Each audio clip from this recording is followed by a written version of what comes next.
우리 예쁜이들 안녕. 잘 있었어? 여기 아만다야. 땡땡땡.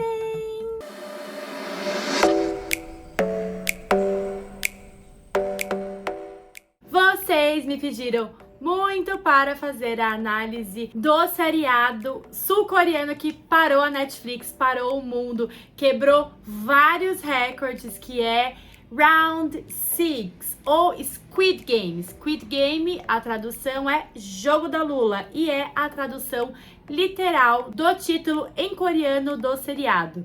Então vamos falar de Squid Game.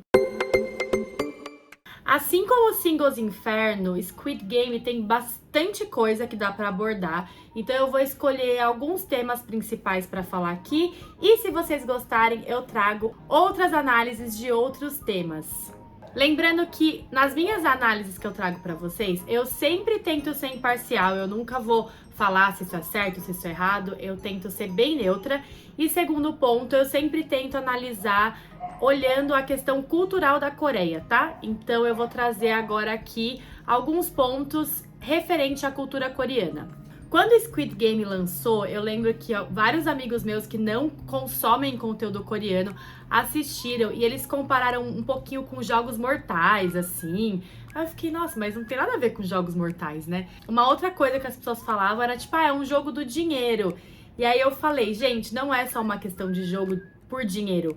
O Squid Game tem uma crítica muito grande à sociedade coreana, muito grande. E mostra muito de como o sul-coreano é. Então, hoje eu vou abordar sobre o Ki-hoon, que é o nosso principal, vou deixar aqui a fotinho, e o Sang-woo, que é um dos principais também. Eu vou falar muito desses dois, tá bom? Qual que é a principal diferença dos dois? Os dois, eles precisam de dinheiro, né, obviamente, por isso que eles vão, né, eles aceitam esse jogo, mas a principal diferença, a diferença mais gritante entre esses dois, é que o Ki-hoon, ele é um fracassado assumido, sendo bem clara. Ele é um fracassado que todo mundo conhece, eles são do mesmo bairro, só que o Ki-hoon é o cara que é sempre endividado, que é alcoólatra, que não ajuda a mãe, e o bairro inteiro sabe essa fama dele. Completamente diferente do Sang-woo. O Sang-woo, ele é o que deu certo no bairro, o bem-sucedido, ele é o cara que estudou na Seoul University, que é uma das melhores universidades da Coreia, então ele é o bem-sucedido. Os dois vieram do mesmo bairro, só que um é conhecido como fracassado e o outro é conhecido como bem-sucedido do bairro. Isso é muito normal na Coreia. A Coreia, as pessoas se conhecem por status social. Então, é aquela pessoa que é dentista? É aquela pessoa que é médica? É o advogado? É o vagabundo? É o alcoólatra?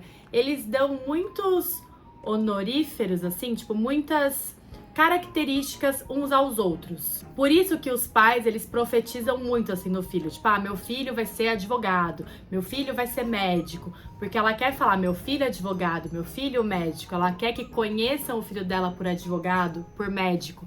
Então essas nomenclaturas são muito fortes na Coreia. E além do status social, qual que era a maior diferença deles no jogo, né? No seriado? Gente, contém spoilers, tá? Porque eu preciso dar exemplos. O Sang-woo, ele realmente estava ali pra matar ou morrer. Assim, ou ele ganhava ou ele preferiria morrer. Porque ele não queria voltar pro bairro dele como um fracassado. Como ele saiu de lá como bem-sucedido, para ele admitir que ele estava endividado, que ele estava ferrado, era muito mais difícil do que pro Ki-hoon. O Ki-hoon, ele sempre foi um fracassado. Então, para ele, se ele saísse de lá sem nada, tudo bem, ele já não tinha nada mesmo. Por isso que em uma das cenas que as pessoas do grupo resolvem desistir do jogo, eles voltam para a realidade e o Sang-woo, ele tenta se matar. Porque pra ele não vale a pena viver do jeito que ele tá. Não vale a pena viver como um fracassado. Porque você lidar com o fracasso na Coreia é muito forte. Tanto que era o segredo dele. Ninguém sabia que ele era um fracassado. A mãe não sabia que ele era um fracassado. A família não sabia que ele era um fracassado. Os amigos não sabiam. Porque ele tinha o status de ser a pessoa do bairro que funcionou. A pessoa que deu certo, o bem-sucedido e o esperto. E se vocês se lembram no Squid Game, o Ki-hoon, ele sempre se referia ao Sang-woo como ele é o que deu certo do bairro, ele é o inteligente, ele é muito bom no que ele faz. Então ele tinha realmente esse status de bem-sucedido. Uma outra crítica também que a gente vê, bem sutil, mas a gente vê, eu não sei se vocês já repararam, isso a gente vê em muitas novelas, não só no Squid Game. Quando você vê cena de comida de rua, barraquinha de rua, normalmente quem tá ali fazendo comida são as harmonies, né? São as bem velhinhas. Por quê? Na Coreia não tem sistema de aposentadoria público. Então a pessoa trabalha lá a vida inteira e se ela não tem dinheiro, ela não consegue se aposentar. E no Squid Game a gente vê isso. Tanto a mãe do Ki-hoon como a mãe do Sang-woo, as duas trabalham vendendo comidinha na rua. Elas têm a barraquinha delas lá e elas trabalham vendendo comidinha na rua. Por isso que a pressão que a família coloca no filho em ser bem-sucedido é muito grande. Porque ou você tem muito dinheiro e consegue lá ter uma previdência privada para conseguir se aposentar bem de vida, ou você depende 100% do seu filho. Seu filho precisa ser muito bem de vida para garantir a sua aposentadoria. E no Squid Game a gente vê isso. Quando o Ki-hoon tá lá, falido, né, todo ferrado, a mãe dele toda hora indo trabalhar para sustentar a casa. E aí ela teve a doença dela, ela faleceu.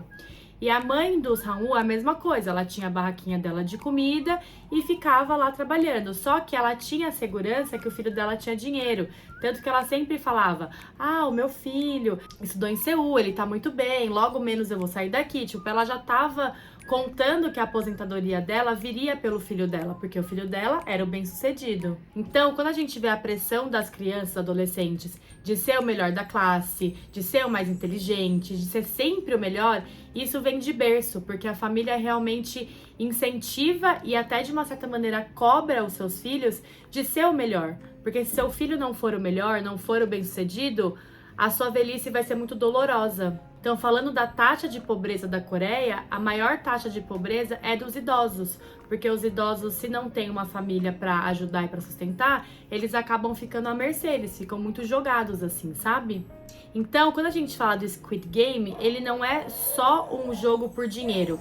Ali envolve realmente muitas questões sociais, a questão de o dinheiro compra tudo, eu acho que isso não só na Coreia, no mundo como um todo.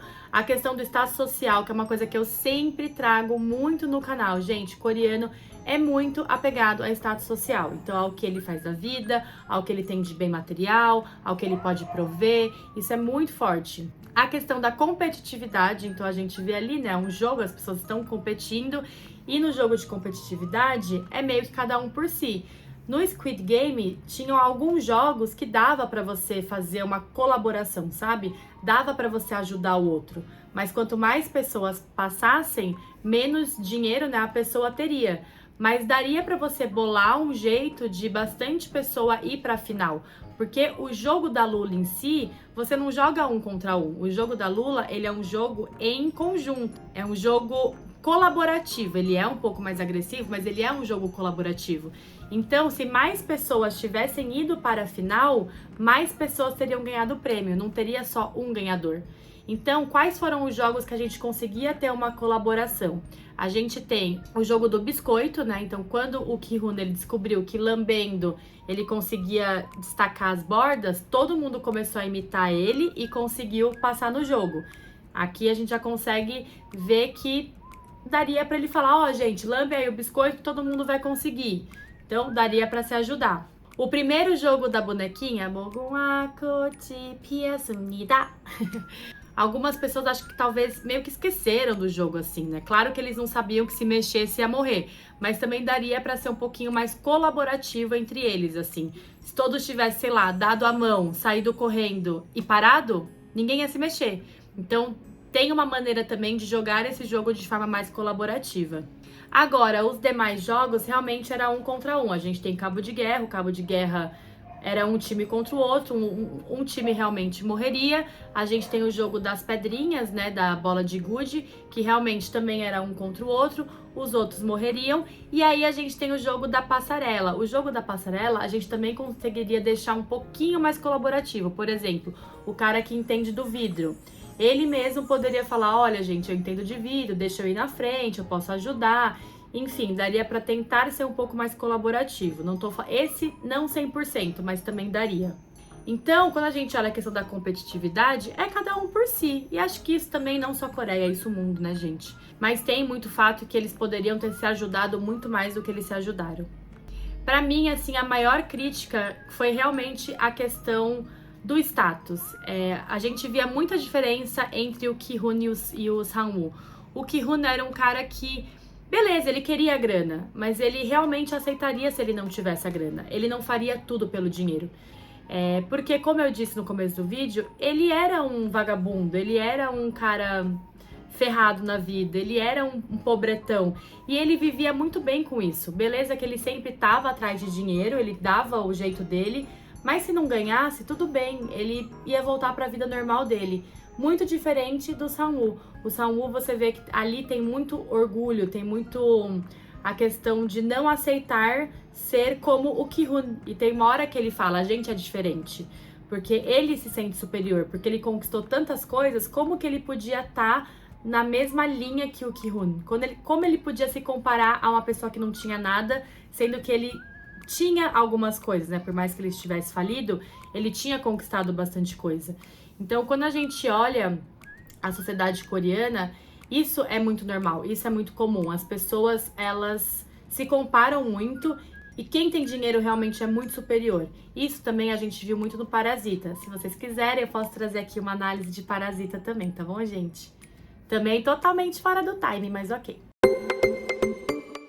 Squid Game também tem outras críticas que a gente pode fazer, como, por exemplo, imigrantes ilegais na Coreia, refugiados da Coreia do Norte e gangues. Também podemos falar dos bad boys, das gangues.